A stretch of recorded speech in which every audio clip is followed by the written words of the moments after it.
Hola queridos estudiantes de ciclo 5. Para esta semana vamos a trabajar en Ciencias Naturales de la fase 1. Vamos como siempre a leer nuestro problema general, ¿sí? Que es el que más debemos tener claro, y nuestro subproblema. El problema general nos dice: Abadio Green es un indígena y doctor en educación con experiencia, estudios e investigaciones en etnolingüística. Él se ha preocupado por la situación de las comunidades indígenas y anhela que a través de la educación se generen transformaciones. Abadio sabe que los pueblos originarios han estado amenazados desde la colonización y modernización occidental. Su cultura e identidad se ha ido perdiendo y opacando con el brillo de la modernidad y la cultura civilizatoria. Una de las mayores preocupaciones de Abadio es la pérdida de la lengua ancestral, pues se observa con tristeza que los jóvenes algunas veces se avergüenzan de ser indígenas porque son subvalorados y han sufrido discriminación. Acá tenemos el contexto, el derecho básico de aprendizaje, las evidencias, las competencias. Ustedes saben que les pueden echar un ojito, revisarlas, tienen derecho a saber cómo se les evalúa, qué se les evalúa. Sin embargo, no me voy a enfocar en esto para no hacer el video tan extenso. ¿Listo? Pero el que siempre vamos a evaluar, el que siempre vamos a examinar, perdón, es el subproblema, que es la forma en la que vamos a abordar el problema general desde el área de ciencias naturales. Y nos dice: para superar esa diferencia desde sus investigaciones y trabajo con diferentes comunidades, Abadio busca promover el reconocimiento de las 102 etnias del país y sus 68 lenguas.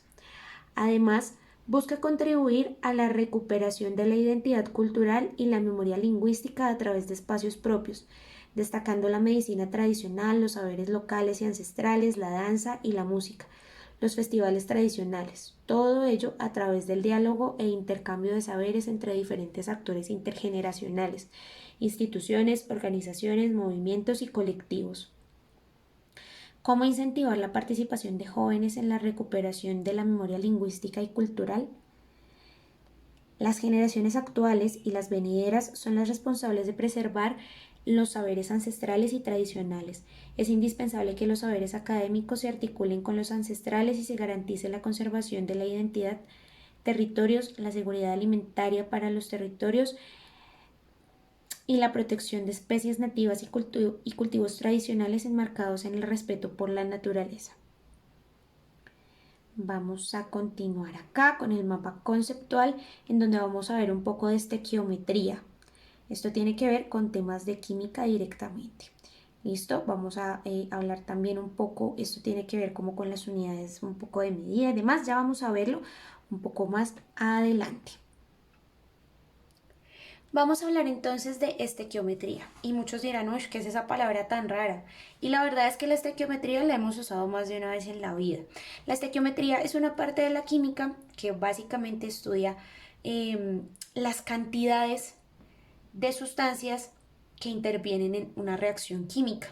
Entonces, esas, por ejemplo, las usamos cuando calculamos la cantidad de jarabe que le tenemos que dar al bebé. O para no ir tan lejos, nuestro primer laboratorio, la cocina, cuando calculamos la cantidad de agua que le debemos a poner a una cantidad X de arroz, o la cantidad de harina que debemos usar para hacer una cantidad de galletas determinada. Es más elemental y más aterrizada a nuestras realidades de lo que nosotros pensamos. Entonces, primero vamos a definir esta palabra como una parte de la química que estudia las relaciones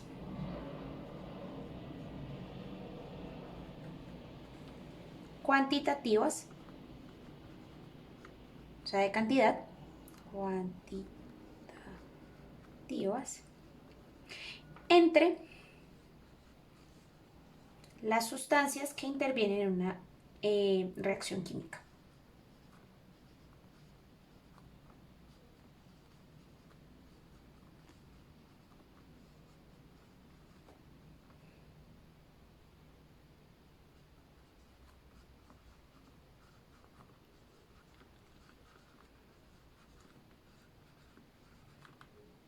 ¿Listo?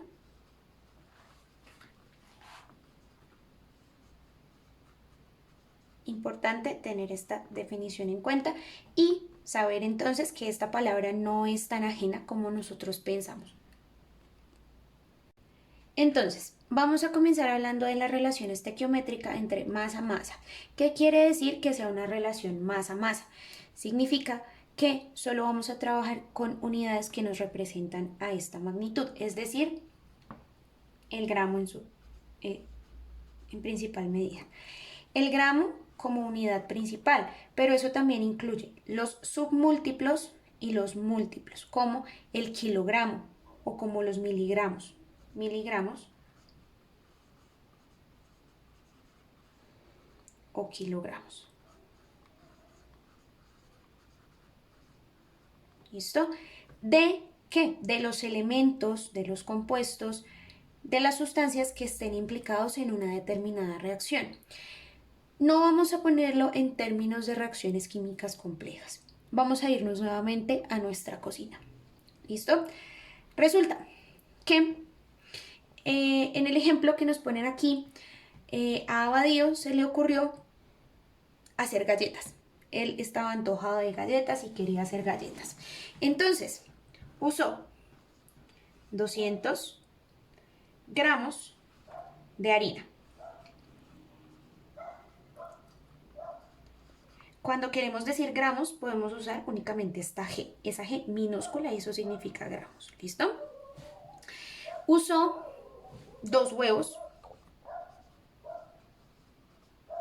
que vamos a decir que su masa era de, pongámosle, ¿cuánto más o menos pesará un huevo? Bueno, pongámosle, bueno, digamos que 90 gramos de huevo. ¿Sí? Vamos a decir que usó otros 200 gramos de azúcar. Uy, esas galletas deben haber quedado dulces, porque está usando la misma cantidad de azúcar y de harina. Y usó, vamos a decir que otros 200 gramos de mantequilla.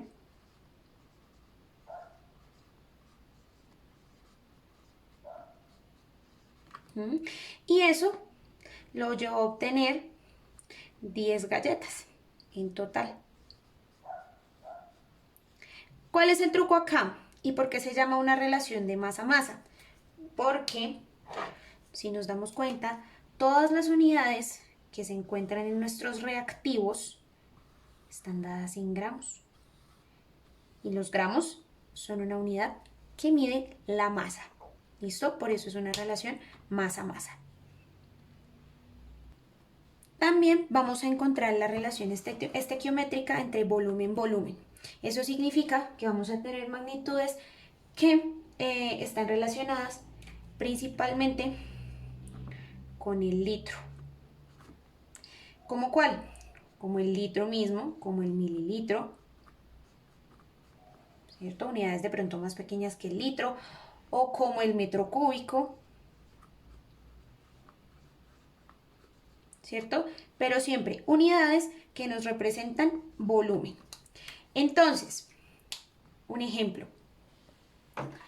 Cuando yo necesito diluir alguna sustancia, o cuando, por ejemplo, estoy preparando la sopita en mi casa, resulta que yo a la sopa hice una crema, no lo pongamos en términos de sopa, sino hice una crema, y a esa crema yo le puse 1 litro de agua.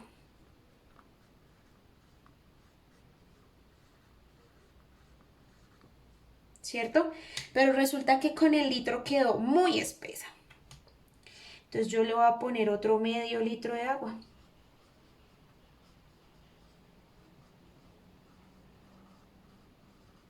Y ya así obtengo mi crema. Puede ser de champiñones. ¿Sí?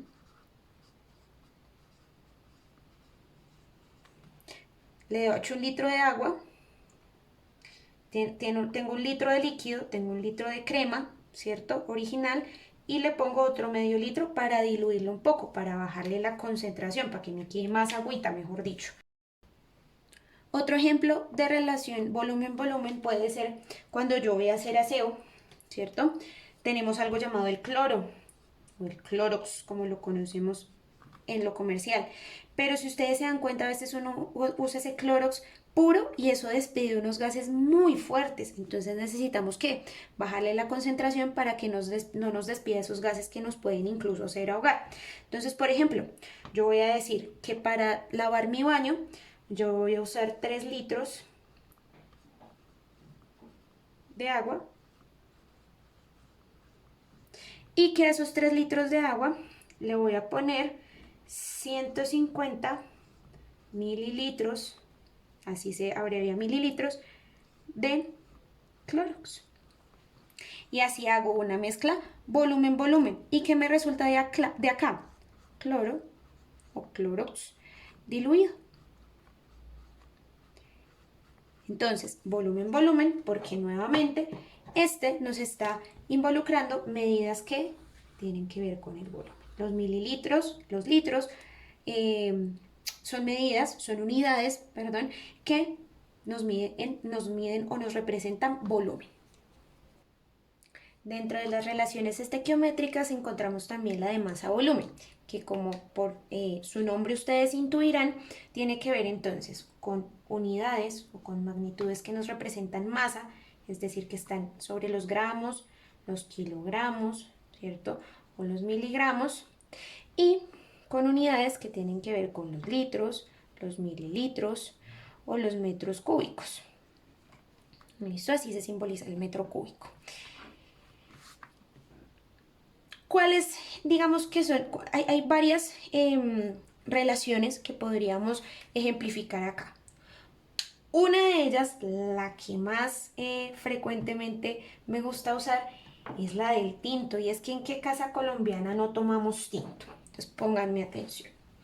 Voy a tomar 2 marcadores de diferentes colores para señalizar las cantidades. Cuando uno va a hacer un tintico, utiliza obviamente el tinto. Vamos a decir que vamos a usar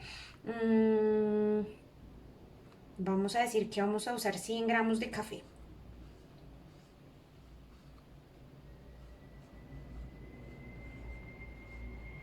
Yo me voy a inventar las medidas porque acá en mi casa yo lo hago con la cuchara y no lo mido. Entonces me las voy a inventar. ¿Listo? Solo para el ejemplo. Decimos que voy a usar 10 gramos de café, 100 gramos, perdón, de café, que voy a usar 1 litro de agua. ¿Sí? Voy a decir que voy a usar 80 gramos de azúcar para que no nos quede muy dulce.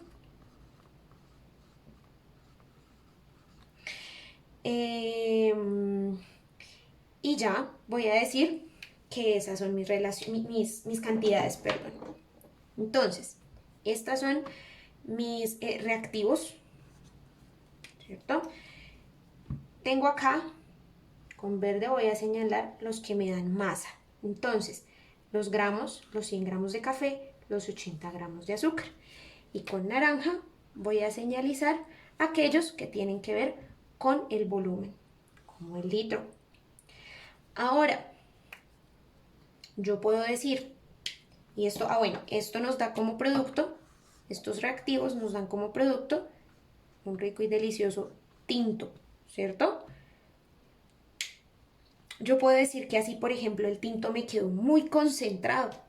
Entonces, si yo a esto le agrego, si al tintico yo le agrego, por ejemplo, 100 mililitros de agua para diluirlo, ya estoy hablando de una relación entonces volumen-volumen, porque el tinto ya está en litro y este está en mililitro. Entonces, si ven cómo podemos ir jugando también de algún modo con esas mezclas. Entonces, masa volumen porque nos involucra cosas, digámoslo así, para ponerlo en términos un poco más sencillos, nos involucra cosas sólidas como el café y el azúcar y nos involucra líquidos. Entonces, las sólidas usualmente las medimos a través de la masa, de la unidad de masa, los gramos, los kilogramos, los miligramos, y el volumen a través de las unidades que nos representan litro, mililitro, metro cúbico y demás. ¿Listo? Entonces, así representamos esta relación. Finalmente vamos a hablar de algo muy importante y es del reactivo límite. Vamos a tomar como ejemplo nuevamente el tema del tinto. Entonces, yo había dicho que para hacer un tinto yo voy a usar 100 gramos de café, que voy a usar 1 litro de agua, ¿cierto? Y que voy a usar 80 gramos de azúcar, ¿cierto? Todos estos que se encuentran aquí enlistados son reactivos.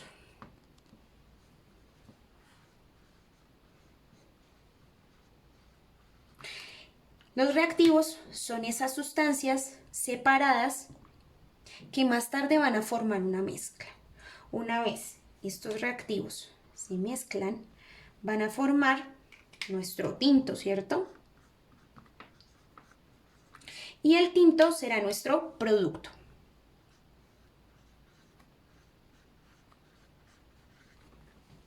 Pero ahora yo les tengo una pregunta. ¿Qué pasaría si yo en lugar de 100 gramos de café utilizo 50 gramos de café?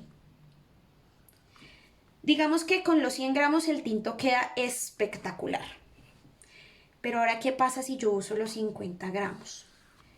¿Qué pasa cuando le echamos mucha agua a la sopa y poquito recado? ¿Qué pasa cuando al juguito le echamos poquita fruta y mucha agua? Que nos queda muy simple, ¿cierto?